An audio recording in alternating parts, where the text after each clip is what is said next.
Hello, my name is David Bryan, and this is Curiosity Invited, a podcast inspired by endless curiosity. Tune in for an open-minded conversation about interesting and important things.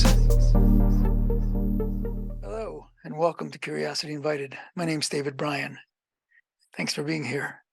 And today I'll be speaking with two individuals on the occasion of the publication of their new book entitled MYDEAD, published on Kelsey Books. That'll all be in the description. And the two individuals are poet, writer John Brantingham, whose work has been featured in many places, hundreds of magazines and volumes, and Jane Edberg. Jane has been on this podcast before. And they've collaborated in this fascinating book. Very moving. The work is very moving, the poetry and the accompanying art. I hope you like it. Okay, well, here we are. So Jane Edberg and John Brantingham, welcome to Curiosity Invited. And Thank you. Thank you. Thanks for being willing to give up your time and speak about what you want to speak about. And you are here. Well, you're here because you seem to be nice people, but also on the occasion of just recent, right? The publication of your new book. Mm-hmm, And it's right. It's a collaborative in the book. And you're going to hold up a copy or something?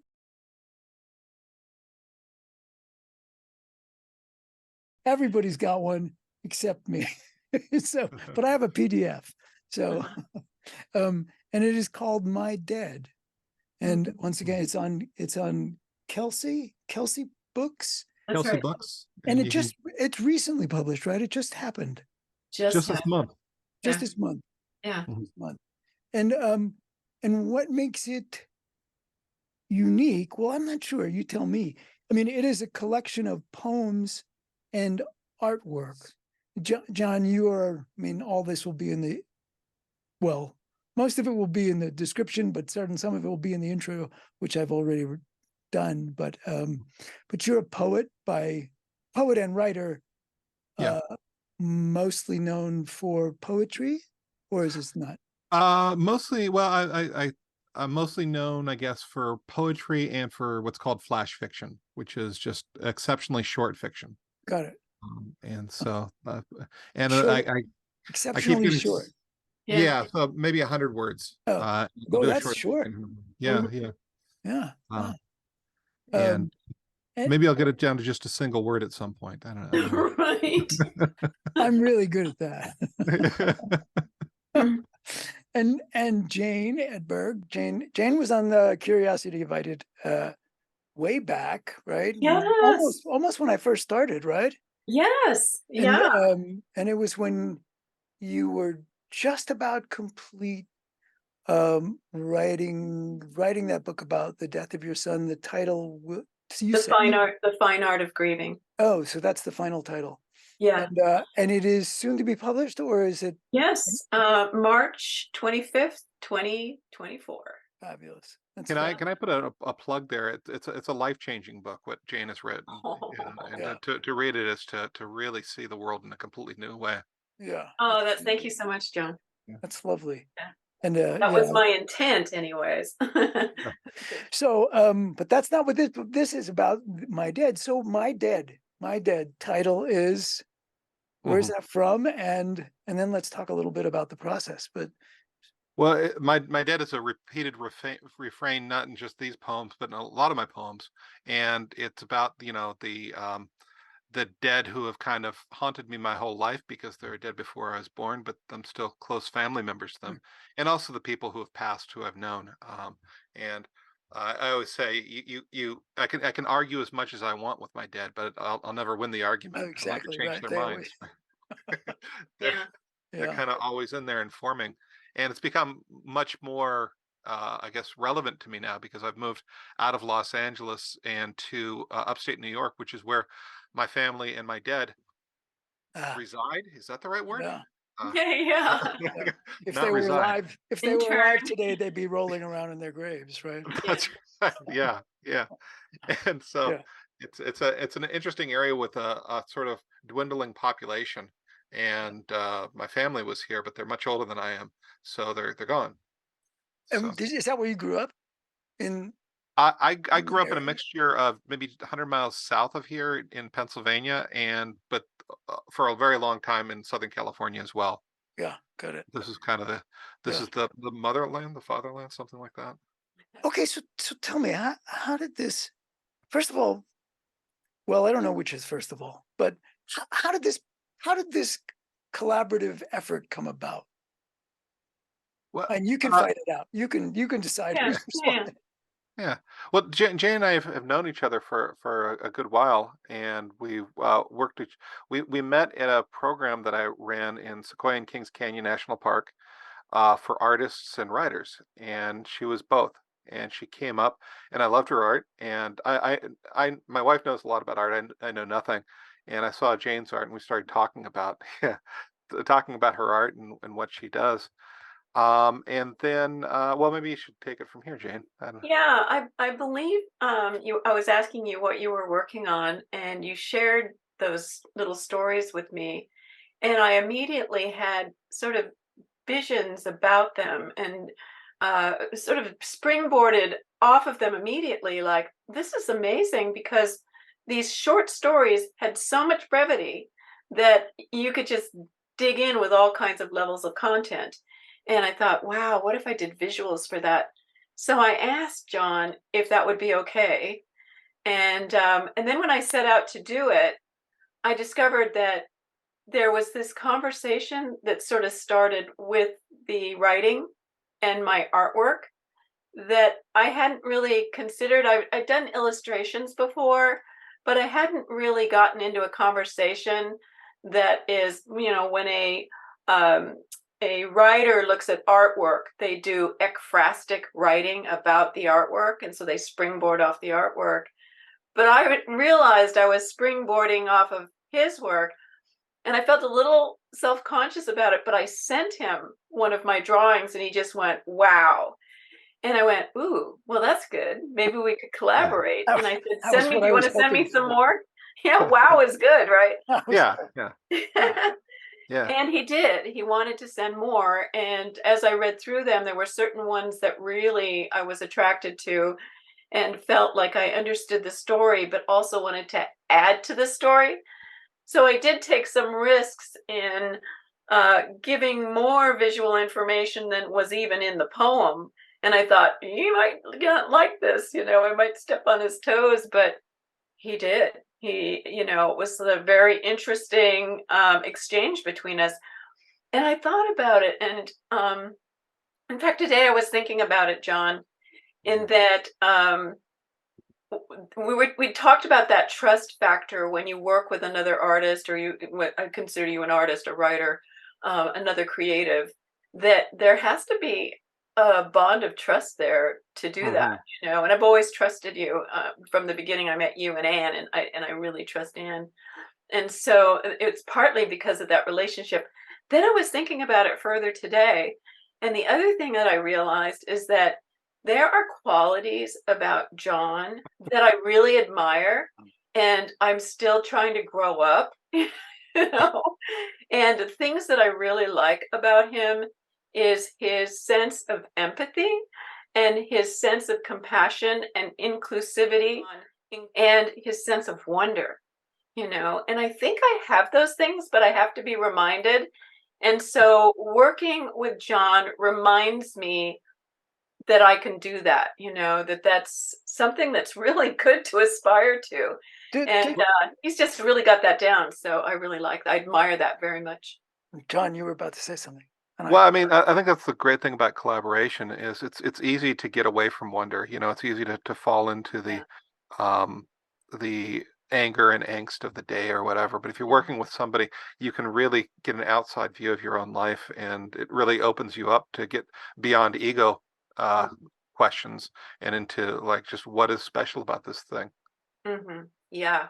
Yeah. this the big thing, The Yeah. big thing. that thing. Yeah. Yeah, indeed. Yeah. But just to clear up for me, so were any of your first drawings when you started that process, or that, when you walked up to him and said, hey, I'd like to, are they some of the drawings in the book? They're all the drawings in the book. What's kind of amazing about the thing is there were no poems that were really taken out, and there were no drawings that were not included. And so the first drawing was I can actually. When did you start working on this together? During the COVID During shutdown. COVID. So this really was the beginning of that. That was the beginning of this process. Got it. And Yeah. I would call this book a story. This story is about that. This story is about all of the big stuff that was happening that caused a lot of fear and anxiety and worry about death and disease and all of, the whole shebang, and what's right and what's not right. And there were other political things going. There's just a lot of stuff to deal with. And then John goes for a walk and looks at something really simple, like somebody leaving a blanket on his car, and turns it into this incredibly empathetic and beautiful concern about other. And I just think that's remarkable, to wipe all the other crap out of the way and go, we're still here and we still care. Something quite wonderful about that. Oh, thank you. So let me share that first image. I love that image. Mm-hmm. And that was the first one. I'm like, it really was about walking out. That was the poem about walking out into 120-degree weather, right? That's right. Yeah. And just that missing of things are missing, and the black hole part with little speckles is thinking about a snow day, like it's sort of like this dream bubble that this person can't get, and he's just like raging with heat, but not in an angry way, just like that's what it feels like in that time of day. And I gotta say, anything that's innovative or interesting about this book from a artistic, it's all Jane, right? Because she's doing something new. I'm just writing poetry, and she's got this new whole approach to stuff. It's really interesting. But your approach too is, I think, really interesting because you, like I said, there's some brevity in there. They're very short poems, but they say there's just a world. You create these microcosms of emotion, and it's something that anyone can relate to. It's just anyone can relate to it. That's what I love about it so much. But thank you. Well, yeah, and it's also that, I don't know. I barely know, John, I know you for such a long time. It's been at least 15 minutes, but there is that thing that very, very skilled writers do that, just this little thing. Oh, shucks. Nah, there's nothing special there. That shucks stuff doesn't work around right here. And it's all done in this little tiny space of words. It's remarkable. So, but Jane, let me ask you, or maybe both of you, you made reference to it before, and on the title of the book, Poetry by John Brantingham and edimphastic art. And you made reference a little moment ago about you had illustrated books before, but this is not that. Why is this not that? I don't understand that piece. Illustration, when I've worked as an illustrator, I'm trying to get exactly as close as I can get what the author wants in their book. The colors, the lines, the schematic, the style, the logic of it, the meaning of it, all of that it matches, exactly what they're trying to say. In this work, I didn't do that. I actually would read the poem, kind of just take it in as a gestalt the first time, and then read it again and start to notice images popping up. And then I'd read it again and take notes, because there was so much there in such a short period of time that I had to do that. And so in many of them, I would, circle, outline, highlight certain areas, and then I would start to play with little images and colors and thoughts and jot down ideas about that. And then I thought, I'm, I was confused because I would start to think about other things. When he talks about a blanket left on his car, maybe somebody thought his car was abandoned, and then he was very concerned about the blanket and why would somebody leave it there and where are they now? And I thought about homeless people, and I thought about how through all the thick and thin of life, we are go through life with blinders to get from point A to point B. And sometimes we miss these details about the ways that other people are living. In that image, I made a wall and I blocked out the window because it's sometimes like that. We may have a window that's available to us to see the world, a metaphorical window, and we keep it blocked up so that we can survive, or not have to think about certain things. But every so often, it's a really good idea to take a peek out there and understand the humanity that's at hand. And so,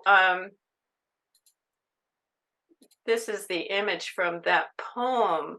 And I don't know, John, do you have the poem there in front of you Sure. at all? I have it open to that page. If you Perfect.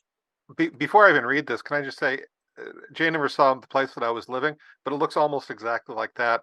And we didn't have windows. It was I'd opened a gallery, a live workspace gallery, and it was just bricks with no windows. So it's very much like that. Oh, wow. That's So fun. this is 4:30 a.m. I take my morning tea outside to see if the sun is coming up yet. Across the alley, a possum stops and watches me, trying to intimidate me, maybe. Or maybe he's just watching. Someone last night must have thought my car, with its busted headlight, was abandoned.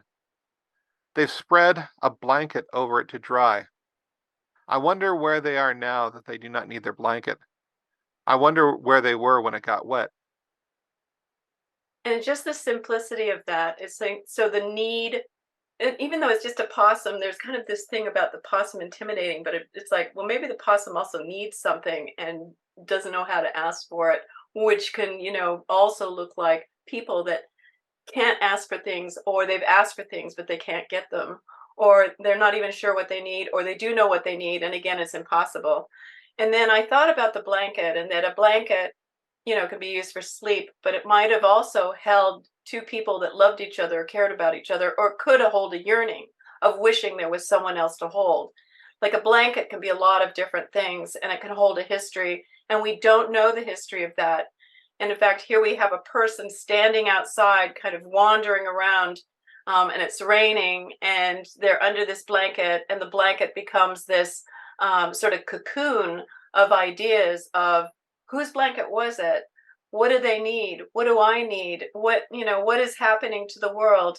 What is the I love that the word abandonment was in there. What's abandoned? Am I abandoned to my ideas of everything's going to be okay? Or am I abandoned to understanding the, various aspects of humanity? Or am I really abandoned? Or is that person abandoned because no one has taken the time to see what their humanity is? So I tried to bring that compassion into this particular piece. So let's talk a little bit about this process. Well, first of all, was there ever a back and forth? Like, somebody would either send a work in progress or a work that you thought might be complete, and then the other person had a comment about it, whether it was the visual work or the poetry, and Yeah, something changed, or was yeah, it Yeah, I mean, no, except like sometimes we just get to talking. And she said, "Where is this? What does this look like?" And I'd send her a Google image, just Google Street View, and that oh yeah, right, would right. not necessarily change what she's doing at all, right? Uh-huh. But it just kind of informs the discussion or something like that. Yeah, and was that there was ever a probably the only thing that we discussed, right? Yeah, yeah. was there ever a no, that's not it at all, No, or in either direction? No. no, but when we tried to do another body of work, there was that. What does I mean, that it's mean? all very Tried to do curious. another. Tried to do Well, another we version. finished this piece, right? That's a book, MYDEAD, and all the images, and literally it was John wrote poems. He sent them to me. I picked ones that I was responding. So he sent me a lot, and I picked some that I was particularly attracted to, and he didn't mind at all. It wasn't a discussion at all. And I made images. I send them, and it was really like he's just doing this, and I'm like, yay! Because sometimes I got a little bolder, and sometimes what he says. Sometimes she disagrees with me. I love that so much, and he Yeah. let that happen. And that was so good. So for me, it was like this trust bond that really allowed the work to expand off into its own little micro world from the world that he created, Wait, which is did you what we say do with humans. sometimes? Did you say sometimes he did disagree with you? No, Not. No. I disagreed with. He told me that I disagreed with him, but it was Yeah. yeah, Her art becomes kind of an argument about what the meaning of the poem is, which Right. is fantastic, right? I mean, it's Yes. Yes. I think most notably, I've got this dog who I guess the young people would say that she's thirsty. Like I have to control her because she just wants to lick people's faces. So as soon as we get anywhere near, she'll and she can jump, so she'll jump and start licking. And so I have to like just hold her back constantly. And so I read a poem about this, and like I'm saying, Lizzie really needs to touch people.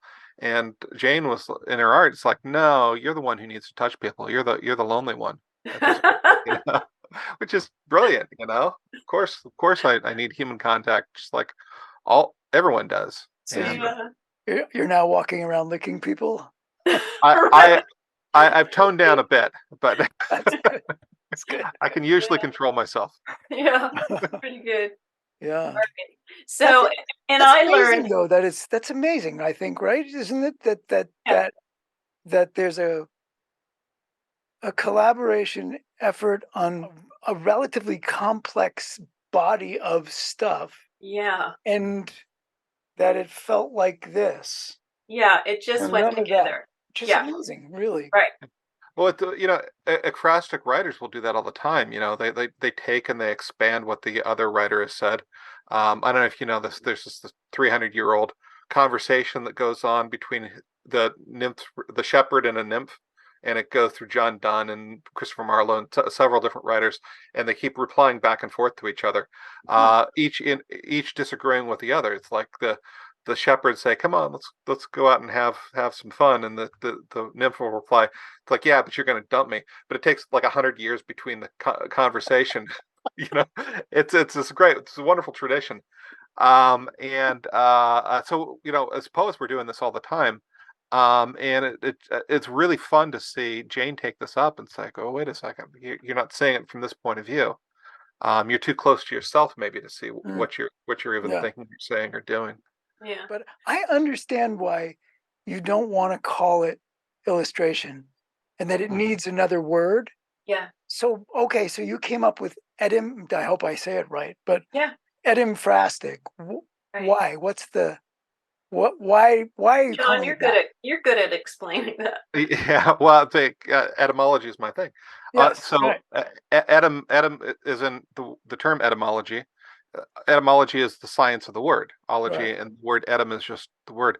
And then right, phrasis is conversations about art, right? Ek being art and phrasis. Well, this is a conversation about the word. but But we didn't want to confuse the two, right? We want to got say, it, well, it's something, but it's not exactly got this it. thing. It's Mhm. That's conversation about language and about speaking and about, you know, how we and I mean, I'm fascinated with language. Otherwise I wouldn't. I teach English. You know, I wouldn't have been teaching English for the longest time. And one of the things fascinates me about it is that your scope of understanding and vision is limited by the words that you have, right? Jane's giving us a completely new language, right? She's giving us a new way to understand, new way to see, new way to conceive, and so it goes even beyond language. It's extraordinary. mm, Um, and so the conversation can go in places where, you know, if we were limited to English or limited to just words, it couldn't possibly go. Mhm.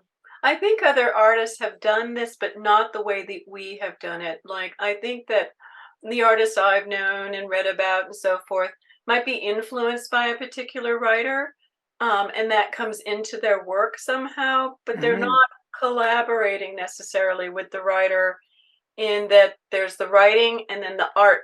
And I'm just use the word springboard because that's the best way I can think about it, Yeah. where they take off on their own journey visually. It goes with it, but it's different than it, You know, but I was trying to think of uh, instances of this sort of process before and the one that kept popping up, and I'm not sure if that's the only way but the story of Elton John and Bernie Taupin's Hmm. 30-40 year relationship of song, right?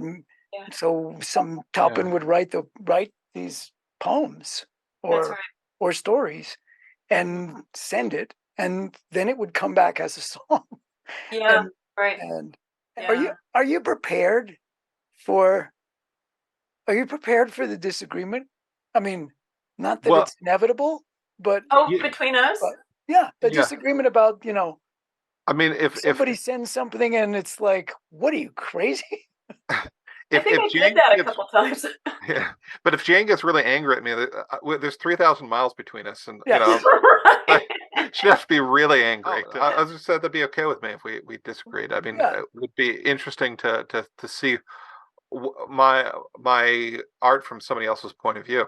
And Mhm. I have I one of the things I teach in college is critical thinking, and the first statement is I've been wrong in the past and I'll be wrong in the future, and I Yeah. know when I'm wrong, right? So Mhm. maybe it's important to listen to when you Yeah.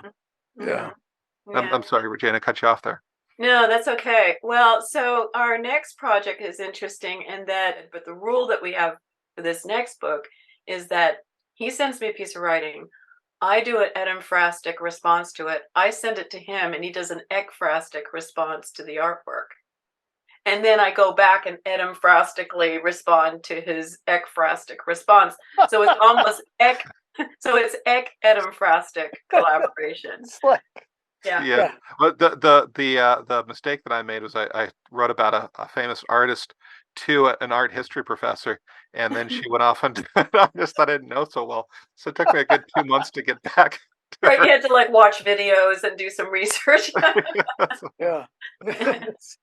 That's uh, so can I switch gears for just a second? And this kind of grew out of, I don't know if it grew out of, but it certainly was at the time of COVID. How did COVID, if it did, Mhm. affect have a role other than it was that time or you were thinking about it in your work? Did it change anything about what you created, whether it was the poetry or the artwork? And did it change you and your orientation to your Yeah, work? good question. Go ahead, John. Yeah. Just as a person, I'm obsessive and I'm a worrywart, and so suddenly this is going to sound like heroic terms. Everybody was doing heroic things during the time, right? Especially people who are doing things like working in food service, right? I mean that's heroic. But Healthcare. I started just obsessing about my students, and I couldn't see them except for I started teaching everything on Zoom, and because I couldn't talk to them the way that I normally did, I opened it up the first week. I did office hours 3 hours a day, every day, Monday through Sunday. And the first week I thought, well, they'll slow down. They never slowed down. There was never a point in that entire semester when I didn't have students during those office hours. They were there completely, and I started obsessing about them, started worrying about them. Working in the community colleges, I had a lot of homeless students. 20% of our students are homeless, and they're trying to, live on the street during COVID, keep a job. Okay, so I'm obsessing about them, and so I decided I needed to have moments when I wasn't thinking about that.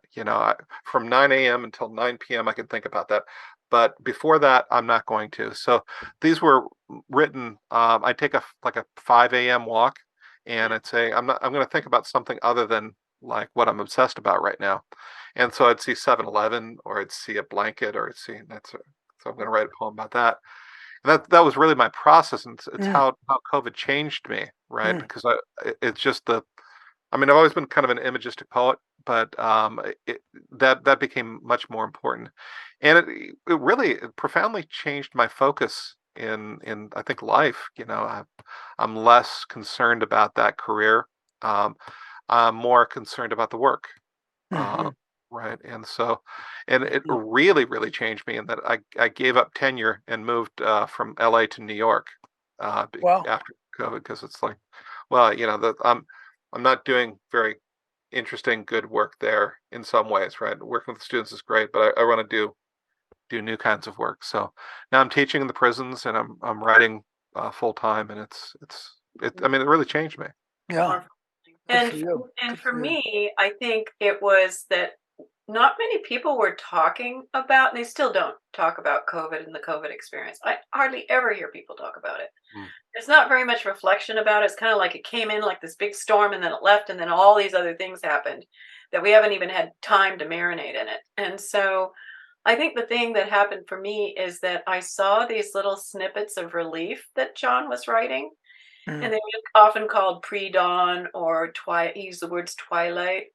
And there's something about that metaphorically as well, is that stop for a minute, get in the twilight of there are other things happening there are very important. And I waited till everybody went to bed, went in my studio by myself, and just most of my those drawings were done at about 10 to midnight.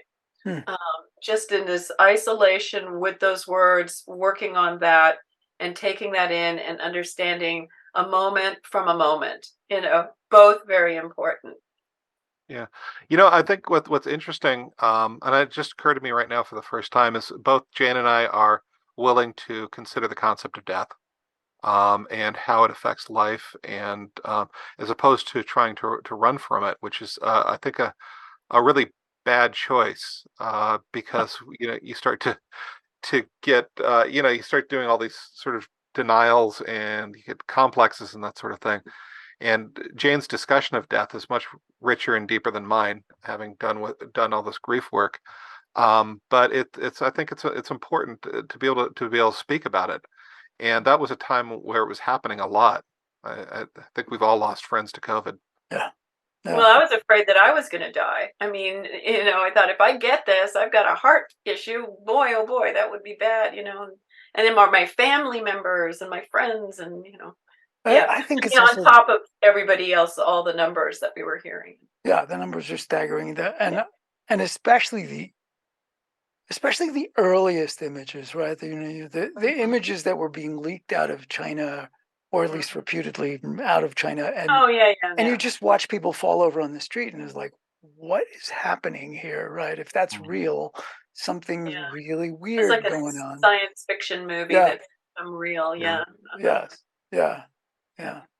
It's but what's amazing to me about it is it came, it terrified people at first.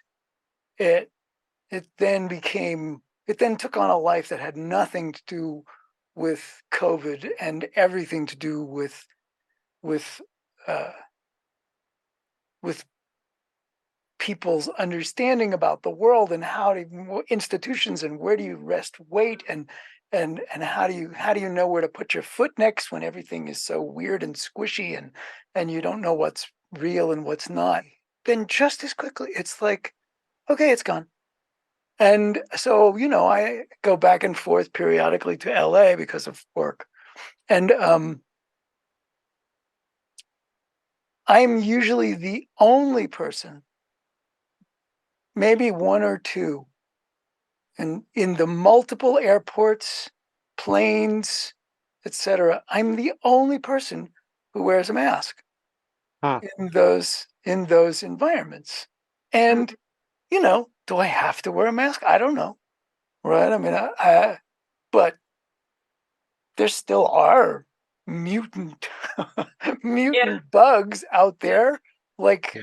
and yeah, I'm vaccinated, whatever, but that's, so we all know what that could mean, or might mean, or doesn't mean, or whatever, and yet it's gone. It's gone. It's just gone. Really, Yeah. really. So there's this thing that and I'm that's for me, that's where the question comes from, is like, has it affected you? Because you spent you didn't just live through this time. You you dove in and with your work Mm. and spent a lot of it's like it's like you didn't just make a croissant the way McDonald's makes croissants. You did it the French way. You folded the dough and you buttered it, and then you folded it again and you buttered it, and you kneaded the dough. And I mean, it's that process of making something. Yeah. And so I'm so curious about the way that has affected people or not. Like, it's unbelievable.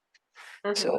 anyway, Yeah. that's where that all came from. No, that's very important to think about, because I think that having been in that COVID era, we both were isolated to being at home, and if we could go out, but it was limited. And one of his poems, where he says he has to hold Lizzie back 6 feet. He's abiding by some rule that we all learned. It's all very interesting and weird. And yeah, I'm not seeing a lot of work about that, but this work isn't about it, but it's No, from right, it. It is right, from Yeah. it. Yeah. right. It's Well, like those are the things that he needed to do in order to survive it, and feel integrated in his own life, in his own space.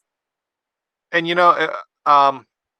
it's easy for before COVID, and it's easy now for everyone to, including me, I'm sort of the king of this, just go around about my life unconscious to what my life is, right? Just um, I'm an ambitious person. I wanted to do a good job in my work. I wanted to accomplish all these things, and so just being focused on your own reality and not kind of seeing the world for what it is, walking around with this ideal that we live in a banal world and our lives are banal. It's very, very easy to do that, and I think the COVID experience helped me to draw me out of that. Although I was conscious that that's a bad idea, it was easy for me to say, it's like, I can't tell you how many times I said, oh, thank God, I only have 6 more weeks to the end of the semester. If I can just like kind of just do well, that's a horrible, like, I'm going to throw away 6 weeks of my life. It's Yeah, ridiculous. yeah. Right. And it's helped me to get out of that and sort of Yeah. like wander around and see. I hope, right? And I hope I don't slip back into this sort of, oh, I don't know, seeing the world through the eyes of the rat race, Yeah. right? Doesn't seem I've been witnessing you over this year, couple years. I don't know how long you've been in Jamestown now. How long has it been? Three, But, 4, almost 2 years now. Yeah, almost 2 years. That is not happening. yeah. Well, Like not. you're really working on some deeper, really rich stuff. Yeah, I So, feel the same way. Like I don't feel like I have time to spare now. mm, Yeah. Yeah. John, are you going to be able to, like, write a book of poetry without artwork in it from now on, or you I think don't know. It seems like a waste of time, doesn't it? Seems half done. what was I Have thinking? to. Maybe I'll start doing stick figures of my own or something. Right. There's a way in which you two started this thing, and you've had this kind of uh, ideal collaborative experience. Yeah. Uh, Hmm. I'm assuming that would you urge other, take your pick, writers, artists of any sort, to try this thing? I don't mean necessarily words and visual art, but to collaborate like that. I Yeah. mean, do you think there's something rich about it that? Absolutely. Hmm. So just to say, we're both art professors, right? I did creative writing, and Jane did visual arts, and it was one of my assignments. It's like you're very much, you're so obsessed on the thing that you think you should write, that you don't even see what you have to say sometimes. And Mm, I'd force them to collaborate in some way, just as a way of getting out of themselves. I remember one of my students said, he really loved Stephen King. He loved horror, but damn it, now he's gonna have to move to literary fiction because that's what matters in this world.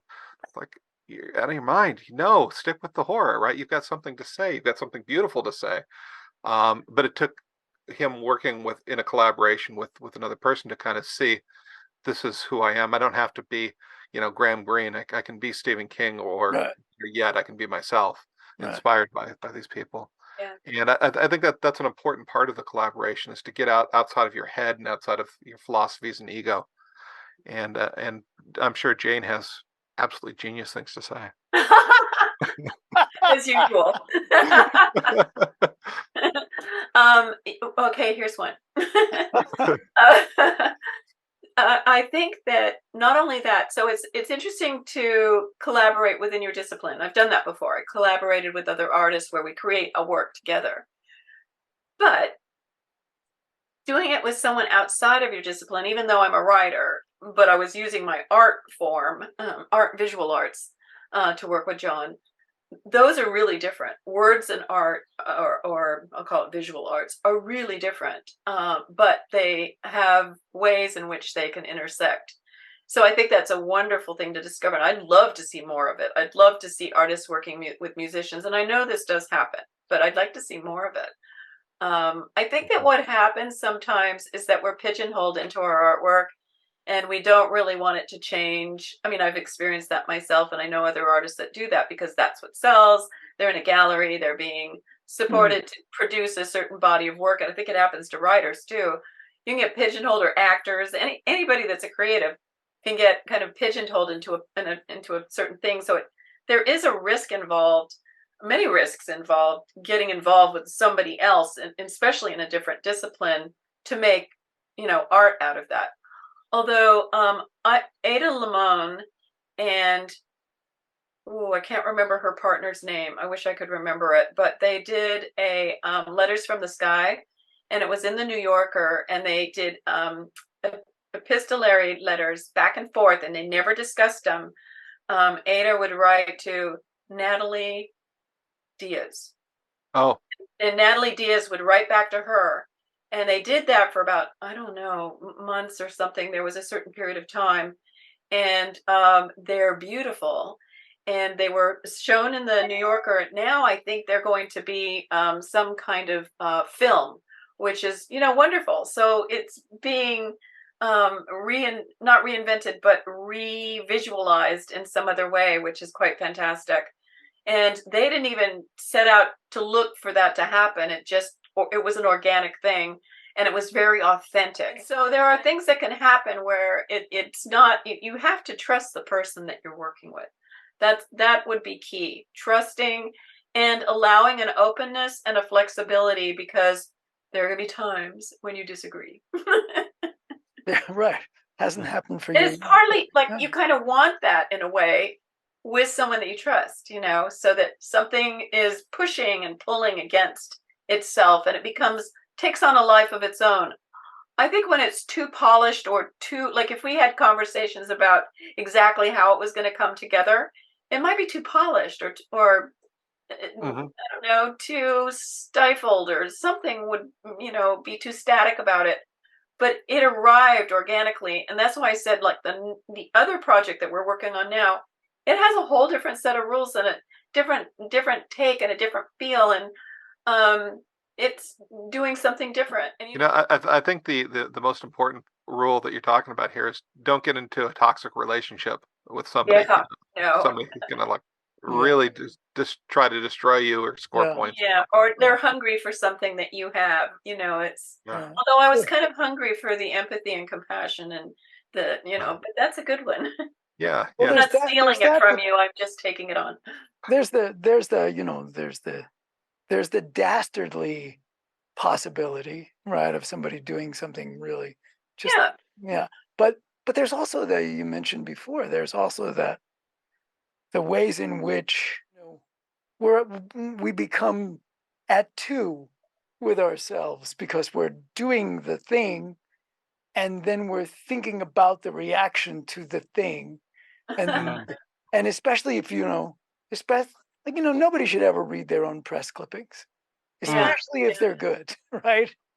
Because because then there's that, right? Then there's that, well, what was I doing then? Or the suggestions, if you just, I mean, it happens to me with this thing, right? With like this podcast thing, which is brand new for me in some way. And and some podcasts get, 1,000 views, and I've got one that's, pushing 70,000 views. And Wow, that's so cool. people are making suggestions like, if you could do like, and then it sort of creeps into Oh, yeah, that. And it's like, no, I don't want it to creep into yeah. Yeah. that. I'm No, not doing no. it for that. Right. Yeah, yeah, yeah. So it's Yeah, really, that's a tough. I totally understand what you're talking yeah, about. And Yeah. you want it to maintain a certain integrity of what you set out to begin with, and not become a product. yeah. Well, Yeah. even in the most, I mean, the worst medium in the right, television, you could just watch as the show, which was wonderful, Oh, whatever that yeah, means, deteriorates. Yeah. starts to become a character. Like it's, you can just hear the focus groups saying, "Oh, we really Right. like that when that happened," and then so they write a Uh-huh. little bit more of that, You're and like, then there's a little bit more of that, and Yeah. pretty soon it's like a caricature, right? yeah, That yeah, like these are not the people that I was watching before, yeah. and then it's No, just right. down the tubes. So Yes. anyway, That's the danger of this TV series as opposed to like a limited series or something. yes, You want exactly, to keep this thing going forever, really? Do you? right, Why don't we just exactly, enjoy what we have? right, Right, right, and I think that's why we stopped on one project and start a new one, because that freshness has Mm. energy. And when I say authenticity, what I'm talking about is a place of where you know yourself pretty well, and you're honoring what you want to express about your relationship to humanity. Mm. That it's as honest as it can be, and I mean, those are my value systems. But that's, for me, that's what authenticity is maintaining a sense of truthfulness and relatableness, so that I'm inclusive and thoughtful and mindful about the process, and don't set off to do a product. mm, Um, you know, mm, because I'm not Yeah. interested in products. My book's going to be a product at some point, but right. know, Well, I yeah, and I'd like the well, book to go out to thousands of people, yeah, so no, everybody buy exactly. our book. But Right. yeah, Well, so whatever that magic is, at least has for me, for my money, it's in the. I'm pointing over there because that's where the picture is. It's in my view of the cover of MYDEAD. So there it oh, is okay, now. yes, There it is now. And so yes, everybody's got one. So I look forward to so it. so thank you. Thank you for writing that. Thank you for drawing that. Thank you for doing it together. And Yeah, thanks for being willing to talk about it here. right, And yeah. Thanks for having us here. if there's anything that that I haven't asked or you really wanted to speak about, I do. go for it. I'm going to promote My Dead because I'm really bad at this. But this is a great book, and the holiday seasons are coming, and it's not very expensive. It's a simple stocking stuffer that's going to just like blow somebody's mind. And it's on Amazon, and it's at Kelsey Books, and that's it. You I'm know, Okay. ditto. promoting it. That may or may not be on the cutting room floor. We have no idea. Oh, I hope not. Yeah, Yeah. Well, I hope it sells a bunch of them, and then I hope you forget about it as you do your next project. right, right. That's right. So, Hmm. Yeah. Well, well, we're it's just been trying to get it out into the world, because it's actually a really fresh meditations on what we yeah, all just went through. yeah, Yeah. Yeah. And it is very difficult to ask people to buy the thing. But in the end, we want people to read our work and to see our yeah, images. Support the art. absolutely, Right. absolutely, yeah. Okay. Nothing tacky about it, I honestly. So, so John, it's lovely to meet you. Nice to Uh, meet you. I hope you do another complete thing soon, so we can do this again. and Jane, lovely to see you. And I know Thanks. you're in my house, every week or so, and that voice in the other That's room. right. So That's so right. Yeah. so good to see you again. Yeah. Nice to see you too. And thank you so much for having us on Curiosity Invited. It's a great show. I've watched all of them. That's And, crazy. I I do. haven't watched all of them. Oh, I love it. I think it's really been great and really interesting and great people. And I like being part of your community. So thank you Cool. very much. Yeah, Thank you. really appreciate it. It's really wonderful. Thank you. Yeah. And okay, wait, no, there was one question that I wanted to ask.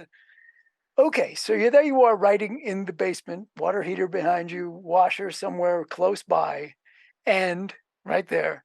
And so, do you ever do a load of laundry while you're down there? Writing? Yeah, we don't have a dryer yet, so it's a matter of getting it and then putting out. The furnace is behind the water heater, so put it next to the furnace to dry out. And so because we don't have a dryer yet, the laundry takes a long time. So yeah, but it's a good way to get out of your head. Do a Absolutely. couple of chores. Absolutely. Yeah. So, anyway, lovely to see you both. Lovely to spend time and take care. All right. Take care. Thank you so much. Bye bye. Bye.